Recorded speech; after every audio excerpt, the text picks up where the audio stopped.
साल 2009, कहानी कर्नाटक की। और जब ये कहानी सामने आई तो जो भी सुना उसका रूह कांप उठा। हाय, मैं आपका होस्ट आशीष दास।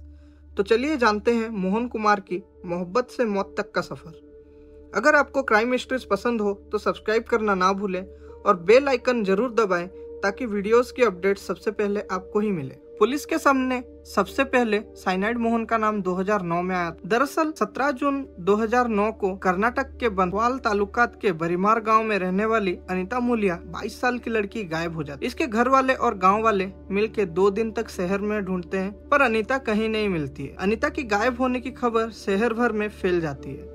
उन दिनों ये इलाका सांप्रदायिक तनाव के केंद्र बना हुआ था। जब लड़की के गायब होने की खबर आई तो कहा जाने लगा कि ये लव जिहाद हो सकता है। धार्मिक संगठन सड़कों पर उतर आते हैं और प्रशासन पर जल्द से जल्द लड़की को ढूंढने की प्रेशर बनाते हैं। मामला की गंभीरता को समझते हुए जल्द ही अनीता को ढूंढने के लिए तत्कालीन सर्कल इंस्पेक्टर नांजुड़े गौड़ा की नेतृत्व में हाई लेवल टीम बनाई जाती है। सर्च ऑपरेशन के दौरान अनीता के गांव से लगभग 160 किलोमीटर दूर पर स्थित हसन शहर के इंटरसिटी बस स्टैंड के लेडीज टॉयलेट से अनीता का शव मिल जाता है। अनीता के शरीर पर किसी तरह के कोई निशान नहीं था, पर उसका मुंह से झाग निकल रहा था। देखकर लग रहा था जैसे अनीता ने जहर खाकर अपनी जान खुद ही ले ली। पुलिस वाले सबको कब्जे में लेकर सबको पोस्टमार्टम के लिए भेज देते हैं। पोस्टमार्टम के रिपोर्ट में अनीता के शरीर में साइनाइड की पुष्टि होती है। जब ये पता चलता है कि अनीता ने जहर खाकर आत्महत्या की हो तो एक सवाल उठने लगता है कि ये करना ही था तो 160 किलोमीटर दूर ही क्यों? इस बात का पता लगाने के लिए पुलिस मामले की गहराई से जांच करने का फैसला करती है। सबसे पहले अनीता का फोन और उसके घर में लैंडलाइन फोन को लेकर जांच शुरू होती है।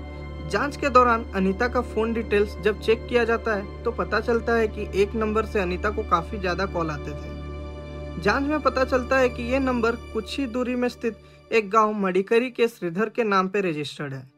जब ये पता लगाने के लिए पुलिस श्रीधर के गांव जाती है तो एक हैरान करने वाली सच सामने आती है।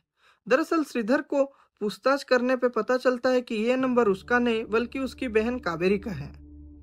जब पुलिस पूछती है कि अगर ये नंबर कावेरी का है तो कावेरी कहाँ है, तो श्रीधर बताता है कि कावेरी 17 मार्च 2009 से गायब है। तो पुलिस वाले कावेरी को भी ढूंढने में लग जाते हैं। तो जांच उसकी भी कॉल डिटेल्स के सामने आती है। कावेरी को भी काफी ज्यादा 2 नंबर से कॉल आते थे। जब ये नंबर की डिटेल निकाली गई तो पता चलता है कि एक नंबर पुथुर गाँव में रहने वाली बिनुता का है, जबकि दूसरा नंबर कसौरगढ़ की रहने वाली पुष्पा का है। और पुलिस वाले इन दोनों का घर भी जानने का फैसला करते हैं। इन दोनों के यहाँ पहुंचकर पुलिस वालों की हैरानी की कोई सीमा ही नहीं रहती है। पुलिस वालों को जानकारी मिलती है कि अलग अलग डेट पर दोनों ही महिला गायब हो चुकी हैं। जब पुलिस पुष्पा और विनुता के कॉल डिटेल्स निकालती है तो पता चलता है कि इन दोनों को भी आखिरी कॉल किसी अननोन नंबर से किया गया था। पुलिस उन नंबरों को ट्रेस करते हुए उसके घर पहुंचती है तो पता चलता है कि उस नंबर से रिलेटेड लड़की भी घर से गायब है।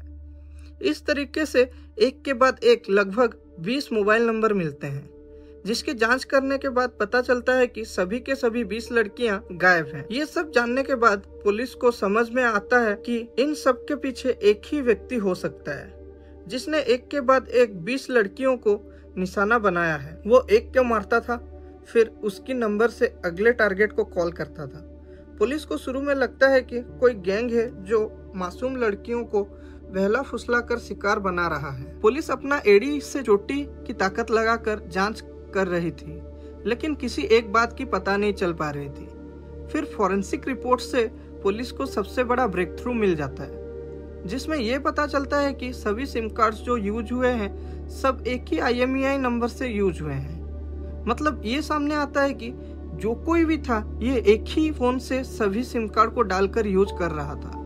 पहले शिकार बनाता, फिर उसी का सिम कार्ड को अपना फोन में डालकर अपने अगले शिकार की तलाश करता। पुलिस उस मोबाइल ओनर को ढूंढने में लग जाती है। बड़ी जल्द ही पुलिस को कामयाबी भी मिल जाती है। पता चलता है कि ये मोबाइल पुथुर में रहने वाले पुरुषा का था। जब पुलिस पुरुषा को हिरासत में पूछताछ करती है तो पुरुषा कहता है कि मोबाइल मेरा जरूर है, पर ये अब मैं यूज नहीं करता, बल्कि कुछ दिनों से वो मेरा भतीजा को दे दिया था।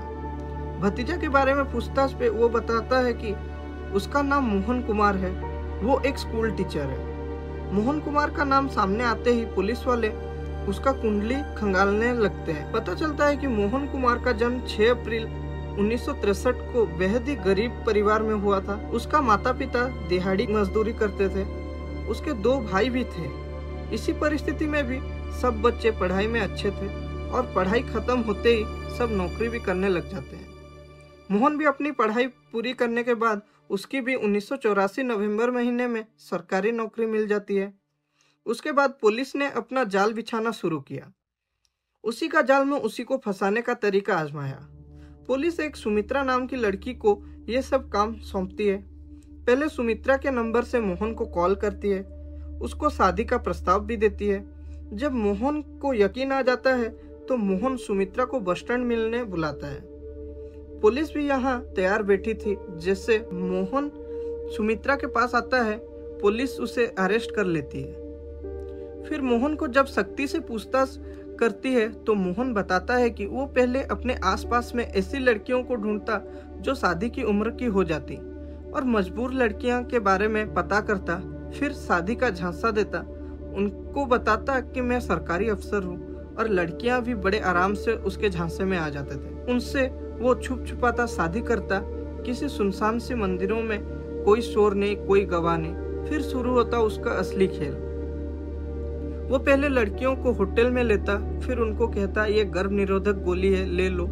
वो दरअसल मौत का पैगाम होती, साइनाइड से भरे कैप्सूल्स, जिसे खाने के बाद लड़कियां अस्वस्थ महसूस करती, सिर चकराना, शरीर में कमजोरी की हालत हो जाती। फिर उसके बाद मौत। फिर उसके बाद वो लड़कियों का सारा पैसा और गहना लेकर भाग जाता और फिर वो अगले ही टारगेट की तलाश में रहता। अक्सर मोहन कुमार लड़कियों को काफी दूर लेकर मारता था, इसीलिए किसी भी लोकल पुलिस स्टेशन में कुछ पता नहीं चलता था। जब किसी की मिसिंग रिपोर्ट या हत्या के बारे में केस नहीं आता था तो पुलिस वाले अटेम्प्ट टू सुसाइड केस समझकर अंतिम संस्कार कर देते थे।